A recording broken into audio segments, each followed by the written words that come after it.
Welcome to this special interview where we'll discuss how to build a better and bigger business when you combine the Certified Financial Planner designation with the Certified Professional Consultant on Aging designation.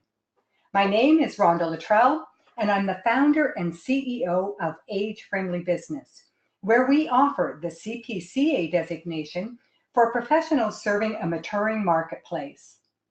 It's my pleasure to introduce everyone to Alan Atkins.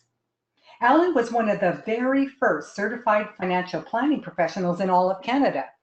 As a matter of fact, I think Alan was number 808.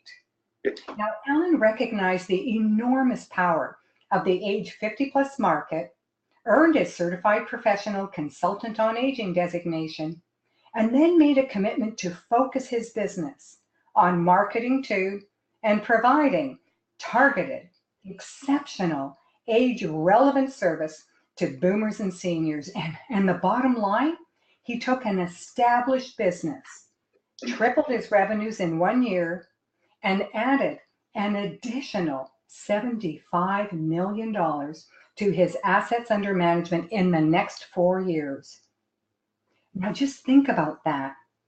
Tripling an established business and then adding an additional 75 million to that book in less than 5 years. That's just remarkable. And I think Alan is here to tell you today that if he could do it, you can too. Alan, welcome. Thank you, Rhonda. I'm glad to participate. Alan, can you tell us how long you've been in the financial services business as a CFP before you earned your CPCA? Well, I'd actually been in the business for 21 years prior to obtaining my designation. 21 years, wow. Yeah. You really knew your stuff already. Yeah, I wasn't without experience. In fact, I spent the first 13 of those both selling for and managing various insurance company branches, and then went out on my own in 1996. So if you started the business and had about 21 years of experience, if I understood you correctly, Mm-hmm. What was your motivation and interest in taking the CPCA course? Well, when I started my own business, of course, I had to start my clientele from scratch because of non-competition clauses. And so I took a good hard look at the best market for me, and I identified that 50 plus market as one that was really underserved and one that I'd had good success with in the past. And so I had really started building my business based on that demographic. Oh, okay. Well, tell us, Alan, what were your expectations of the course? Well, I've been building that clientele slowly but surely for several years before I started to look around for something that would help me grow it faster. I just wasn't happy with the rate of growth, and I felt that there was a lot more potential. I myself had already turned 50, so I thought as much as I knew that market or thought I knew that market, I really wanted to have something that would help me get better insights and accelerate my understanding of my growth. And that's where I sought out the CPCA designation. Oh, so it sounds like you wanted to learn more, serve better, and earn faster. Well, definitely. I just wasn't satisfied that I really understood that market as well as I should. And I was looking for something to augment my technical knowledge, which I had acquired through my CFP designation, but something specific to the market that I was already serving. Well, that's great. So tell us, Alan, how long before you started to see results? Oh, that was right away. In fact, I think I started using some of the principles and knowledge even while I was studying the material. So the results were immediate. I was ready for it. That's great to hear.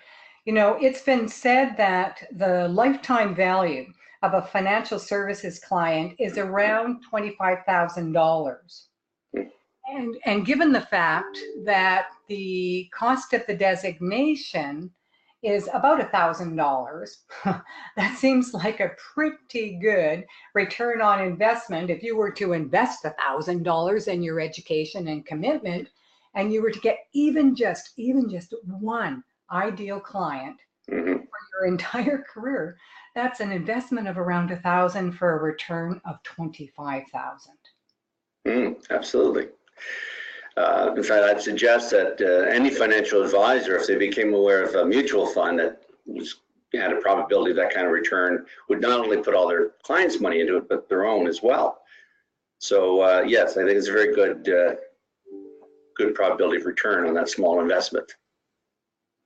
Alan, I've sometimes heard you speak about the reputation cost of getting it wrong, and often when professionals get it wrong with a client, they don't even know. I mean, best of intentions, Yeah. but they can still get it wrong. And could you speak a bit to that issue?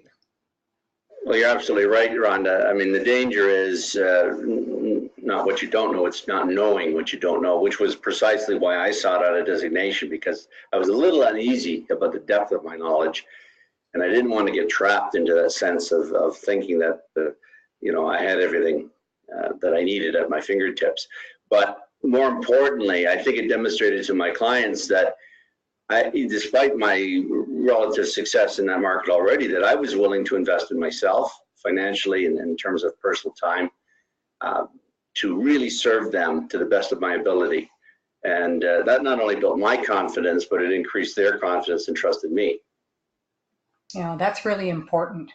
We've heard the saying, I'm sure, that clients don't care how much you know until they know how much you care. For sure.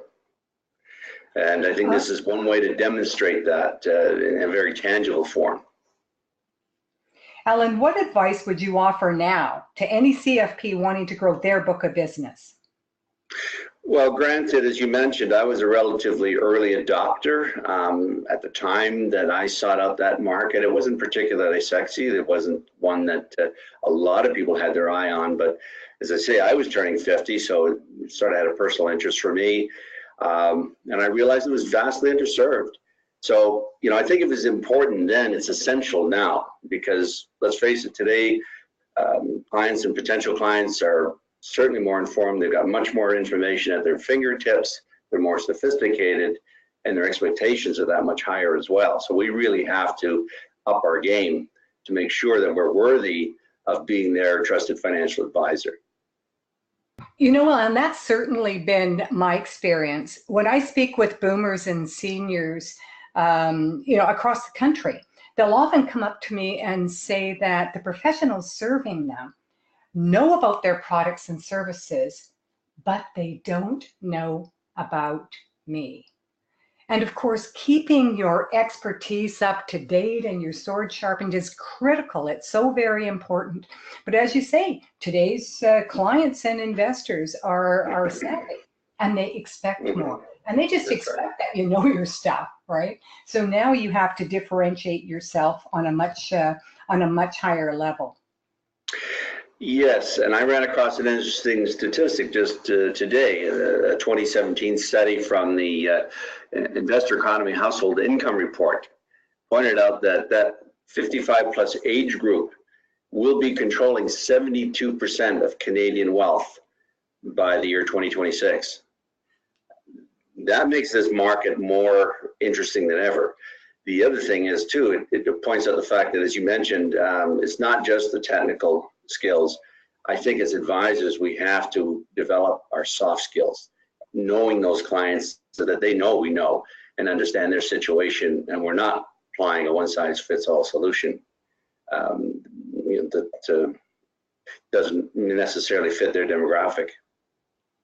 Well, that's certainly how you grew your business and had such remarkable returns. For our CPCA members, we're recording a more detailed interview with Alan, where we're going to go into the specific nuts and bolts about how Alan step by step implemented his new focus and enjoyed these remarkable returns, so that our members can too. Now, Alan, do you feel that anyone can do this? Oh, certainly. I think anybody who's made the commitment to become a professional financial advisor can do this. This is no different than any other designation. It takes hard work, it takes some commitment, it takes some financial investment, certainly, but that's the price of calling yourself a professional advisor. And it's certainly within the reach of anybody who's got the commitment and the ability to become an advisor in the first place. Well, Ellen, you certainly built a good business that served you, served your clients, and tell us a bit how it served your long-term business objectives as well. Well, in addition to helping me better serve my clients and help them reach their financial goals, a key point was that it helped me achieve my own financial goals, because I think advisors who are aging, the average advisor is well into their 50s now, really have to think about their own succession or exit plan. And that worked for me because I built a business that was attractive to a qualified buyer and was ultimately able to field an offer from a public company who was very interested in picking up and buying our business and carrying it on and continuing to give our clients the great service that we started with. Oh, that's fantastic. Well, that's a win-win-win, isn't it? Certainly is. Doesn't get better than that. Yeah.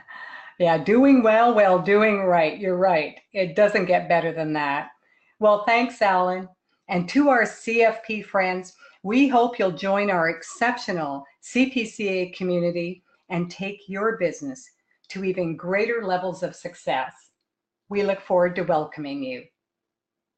Bye now. Thanks, Rhonda. I was really happy to participate, and I look forward to sharing some of the nitty-gritty in the toolbox. Oh, great. Thanks, Alan. We'll look forward to that as well. Okay. Bye. Bye-bye.